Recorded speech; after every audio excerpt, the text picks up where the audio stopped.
I loved the sport here. I've completely immersed myself. I think my favourite part of the trip has got to be watching the Brooklyn Nets at the Barclays Centre. It was an incredible atmosphere, one I've never experienced before.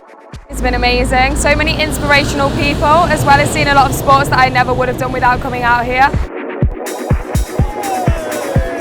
All of the guest speakers are amazing, and it was such a kind of a broad scope of topics. Let's go Panthers, let's go! Let's go Panthers, let's go!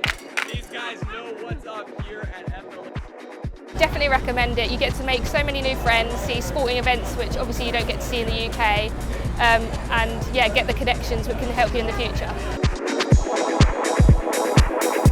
And all the guest speakers were great, but the events at night were great. Ice hockey was probably one of my favourites, to be honest.